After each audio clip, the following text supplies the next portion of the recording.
ବିରାଧି ବୀରବର ପ୍ରବଳ ପ୍ରତାପୀ ଶ୍ରୀ ଶ୍ରୀ କଣ୍ଟକ ଜୀବ ଭଲୁକ ମହାରାଜ ସିଂହାସନ ଉପରେ ଉପବେଶନ କରିଛନ୍ତି।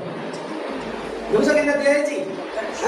ଶ୍ରୀ ଶ୍ରୀ କଣ୍ଟକ ଜୀବ ଭଲୁକ ମହାରାଜ ସିଂହାସନ ଉପରେ ଉପବେଶନ କରିଛନ୍ତି।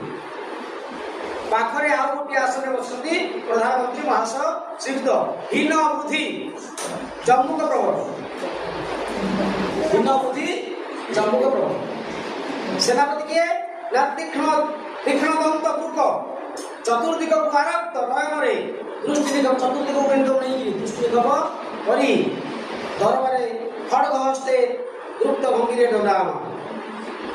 ତାପରେ କଣ କହିଲେ ପୁଣି ନା ପାରିଷଦ ମାନଙ୍କ ମଧ୍ୟରେ ଅରଣ୍ୟର ପଶୁ ଜଗତର ପୋକି, ପଟାସ, ଉଡୁଚିମୂଷା, କୁଟ୍ରା, ହରିଣ, ଝିଙ୍କ ଆଦି, ସରୀସୃପ ଜଗତର ଅହିରାଜ ଓ ଗୋଧି ଆଦି ଓ ପକ୍ଷୀ ଜଗତର ଶୁଆ, କାକତୁଆ, ପାରା, ପେଚା, ବୁଲବୁଲ ଆଦି ସ୍ୱ ସ୍ୱ ଆସନ ଅଳଙ୍କୃତ କରି ରାଜାଙ୍କ ମୁହଁକୁ ଚାହିଁ ବସିଛନ୍ତି।